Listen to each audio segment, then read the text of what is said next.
Story 1. 3 times we meet the wrong people. Number 1, the choir room. I hadn't thought about that night in years, which is probably why it still visits me in flashes. The way a dark room lights up for half a second and you wish you never pointed your flashlight there in the first place. Back then, urban exploring felt like a sport we were inventing as we played it. We were New Jersey kids with nothing much to do after work except drive to places we had no business being in. Old mills, defunct offices, a concrete plant that looked like a rib cage poking out of the river. That late August evening, we set our target on an abandoned parochial high school a half-hour west. The kind of hulking brick block you pass on the parkway without ever wondering who left the lights on. There were 4 of us, me, Marco, Day, and Kyle. The moon was a thumbnail. Our best intel was a thread with a dozen photos that made the place look like a half-collapsed museum. Trophy cases with their glass gone, a sunken auditorium, a chemistry lab where you could still smell vinegar. Marco and I tagged sometimes, so we brought white and black cans and a roll of tape for caps. Day and Kyle were roof or nothing guys, fireworks if we could pull it off. So we came armed with 2 Roman candles and a bad plan. We parked 2 streets over and walked without talking. From the corner, the school looked bigger than it did online, the kind of big that made the neighborhood houses look like leftover toys. The chain link was already slit in a neat rectangle. Someone had done us the favor recently. The edges were still bright silver where the metal was cut. Inside, the quiet was its own weather. Insulation flapped from the ceiling like paper tongues. Everything smelled like old mop water and dust. We clicked our lights on, 4 cones of harsh white carving out rooms, doors, glass glittering underfoot. The hallways were a gallery of names and symbols, some of them better than most galleries I've paid to walk through. Life is stubborn. Even in a dead place, people come back and write themselves on the walls. The basement was a dare we didn't take long. The stairs were slick with grit, the air colder by 10 degrees.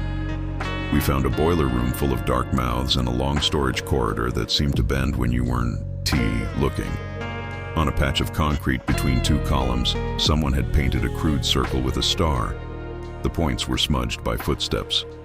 Marco laughed and said, "Classic." We didn't stop.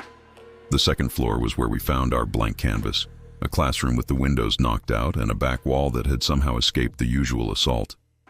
A miracle of white paint. Marco was already shaking a can, his breath fogging a little in the draft, while Kyle and Day said they'd go scout a path to the roof. We could hear their shoes move away, thuds swallowed by distance, then the building's old bones settling. I stayed out in the corridor while Marco started a quick throw. There were a handful of pieces worth studying. Someone's clean bubble letters bending around a door frame, a wolf's head layered from grays that looked airbrushed, even though you could see the spray lines if you got close. After a while, I forgot where I was. That's the dangerous thing about abandoned places. The quiet tricks you into thinking you belong. Marco's voice snapped me back. Not a yell for help exactly, more the aggravated bark of someone who just realized they're the butt of a joke. "Yo, you moved my pack?" He appeared in the doorway, shaking a can like he might throw it at me.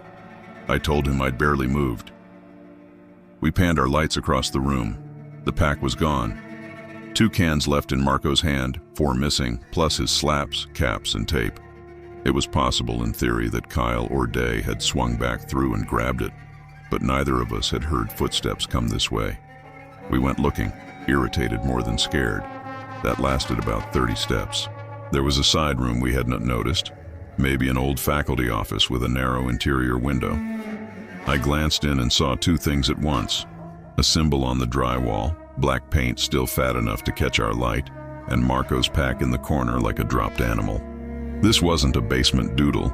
The lines were viciously clean, too deliberate, too recent. Paint tears crept down from the points and pooled at the baseboard. Marco doesn't spook easy, but he didn't cross the threshold. He reached one arm in and pulled the bag by a strap, muttering, "Okay, Kyle, very funny," even though he knew, and I knew, that Kyle doesn't paint. He throws fireworks and pretends he's a rock climber. The room had a smell, solvent maybe, but fresher than the aerosol stink lingering on us. We didn't talk until we were 3 doors down. Our footsteps sounded fake, overdubbed by someone who didn't know how to mix. Then we heard the running. It came from the far end of the corridor and hit us like a wave. Dave first, then Kyle, breath like a saw. Their eyes were what did it, wide enough to pass light through. "Move," Dave said. Not loud, not panicked, just the sort of voice that leaves no room for questions. We moved. It's hard to describe running in a place like that. Your light bounces and makes the hallway look shorter, longer, shorter again. Your brain tries to pick out shapes and shadows, and sometimes it does. We took stairs by feel. Dave's hand hit a rail and I heard his palm scrape.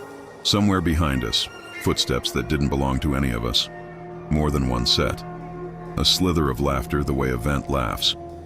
On what we guessed was the ground floor, we slowed because there was nowhere else to run and because you can't keep sprinting forever.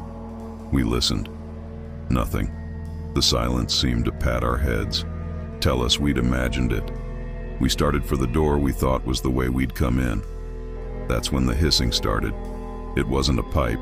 We know pipes. This was mouth and throat and spite. Short, sharp exhale through the teeth, over and over. My spine wanted to shrink.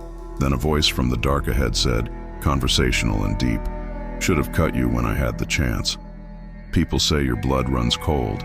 Mine felt like it had stopped entirely and the rest of me was just a suitcase being dragged along by habit. We ran, again and somehow faster. This time the footsteps behind us were real enough to pull sound out of the air, and words followed. Ugly ones, sexual and violent and so dumb they were almost childish, which didn't make them less scary. It made them worse. I saw the rectangle of night where the door should be, and thought for a second it was a trick of my headlamp. Kyle slammed into the crash bar and daylight happened. We didn't stop until the cut fence snagged my jacket and the metal teeth scraped my arm. In the car, we breathed like fish. Day locked the doors with his fists still clenched. Only when we were 3 turns away did they tell us what they'd seen. A little chapel off the main hallway, candles burned down to soft puddles, 3 figures in hoodies crouched over something that clicked and clinked like glass marbles. When one of them looked up, Day said he couldn't see a face, just shine.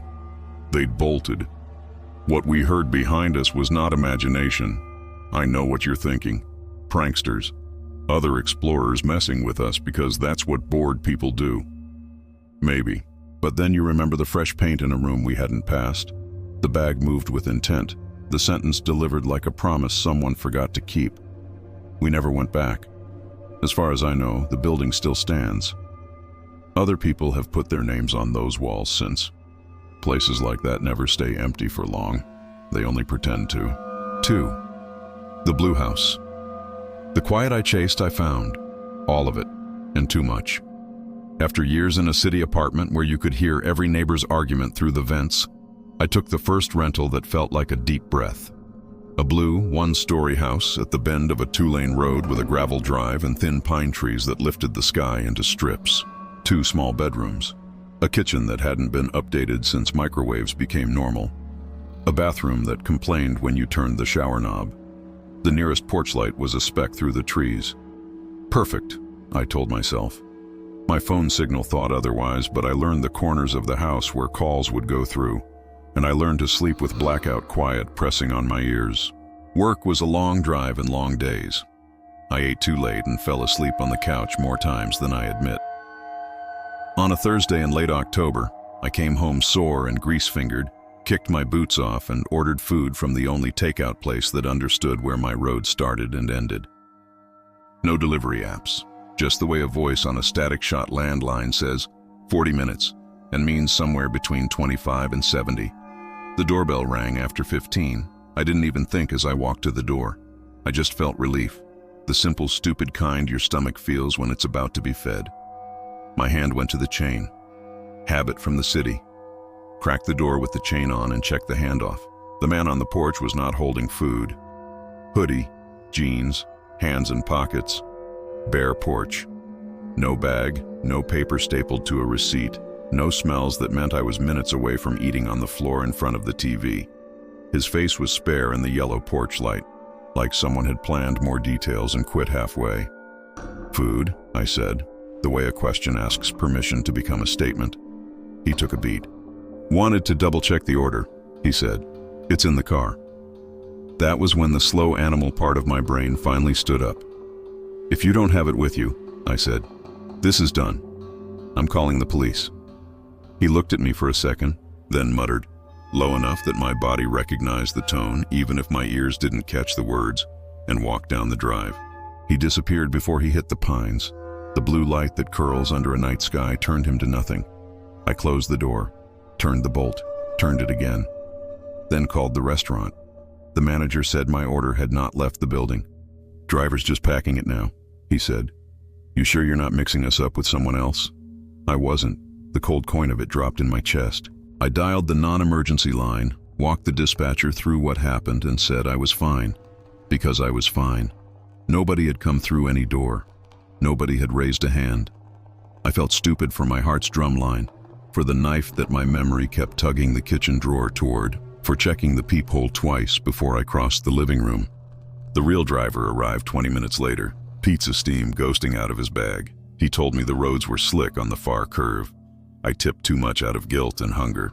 By 11:30, I had eaten, showered quick, and turned the lights off so I could pretend the TV was a window into a room where other people lived. The scraping started during some show's soft laughter. We know a mouse and we know a branch. This wasn't either. This was metal on door metal, the thin pry of something trying to learn what angle worked best. I muted the TV. All the quiet came back at once. The scrape started again at the back door. I didn't breathe for a count too long. Then I breathed, and the breath sounded like it was announcing me to a room full of strangers.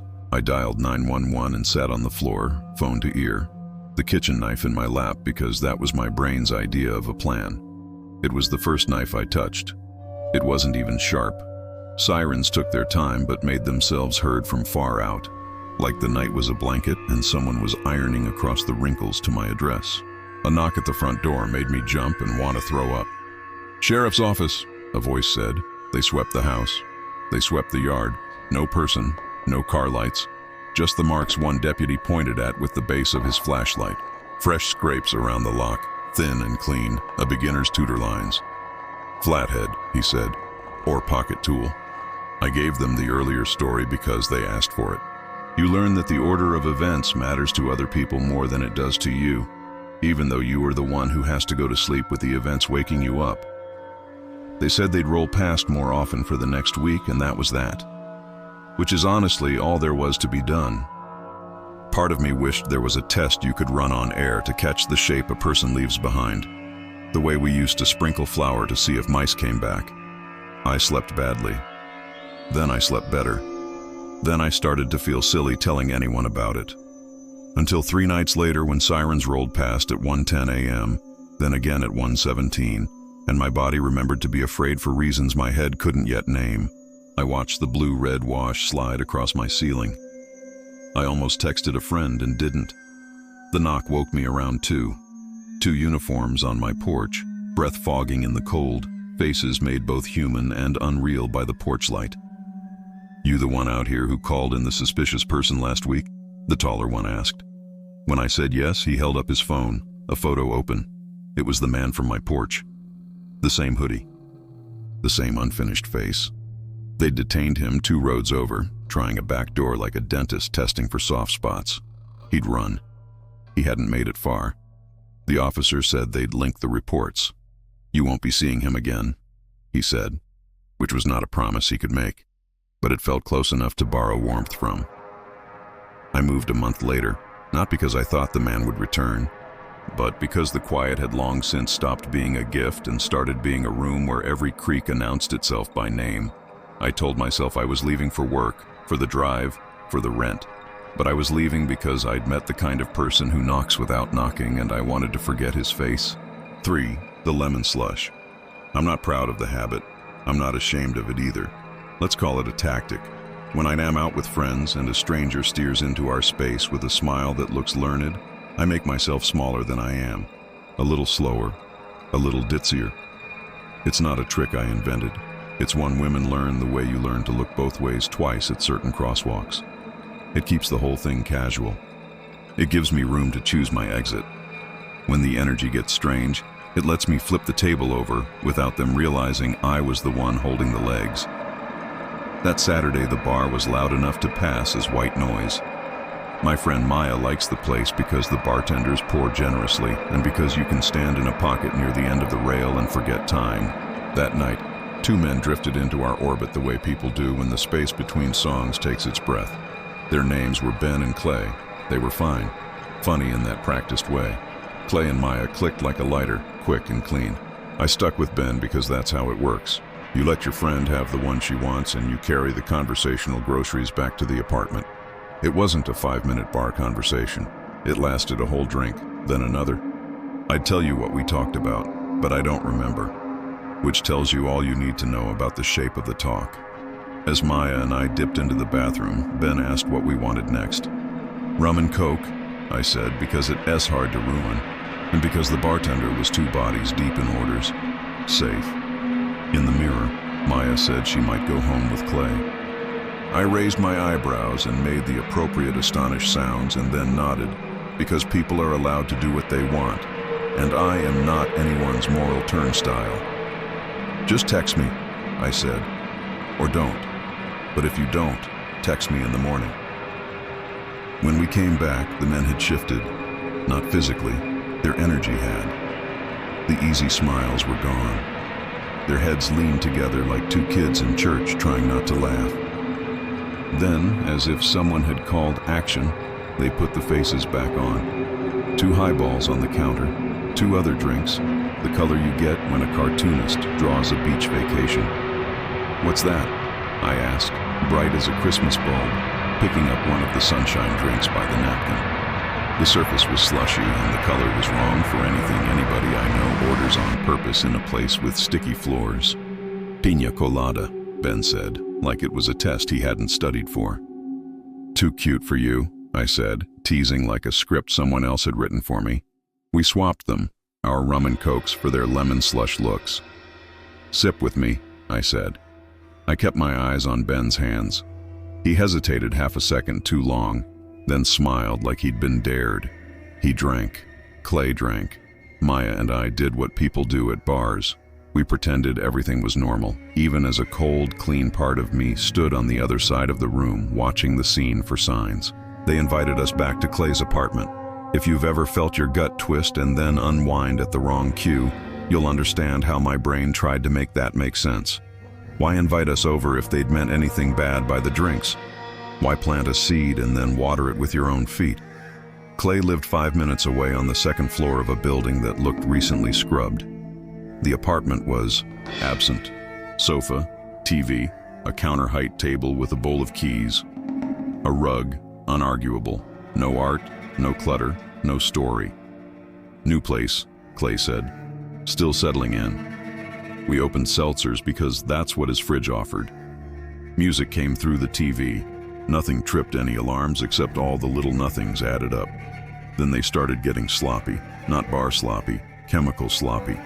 The switch was fast, words blurring at the edges, laughter arriving on a delay and sticking around too long. Clay's eyelids lost their purchase. Ben said something about a playlist, and then couldn't he find his phone even though it was in his hand. They fell asleep sitting up, one and then the other, like puppets whose strings had been cut by someone in a hurry. I looked at Maya. She looked at me. The air went very thin. What I had suspected slid out of suspicion into certainty, the way a lens clicks into focus. I told her what I'd done at the bar, what I thought had been in those cartoon drinks, and watched her face go through disbelief into defense, then into a disgust that landed on her skin like a rash. "Oh my God," she said, again and again and again, so softly it didn't wake them, which felt like a miracle I didn't want. Maya tried to shake Clay awake like that might lift the spell from both of them. I pulled her back. "We leave," I said. "Now." She wanted evidence. She wanted a reason to give someone in a uniform. I stared around the clean room and realized there would be none. That's the point of keeping a place without story. No drawers to rummage. No bottle you can photograph. Nothing a prosecutor could draw a circle around. We went, down the stairs, through the salted air, into the rideshare like we were sliding back into our lives through a side door. We didn't file a report. Maybe you think that's a failing. Maybe it is. We had a story and a hunch and two sleeping men who might have woken up claiming they'd just had too much. Should we have called an ambulance for people I believe meant us harm? Should we have waited in their apartment for the police? Two women alone with two men who could wake up angry.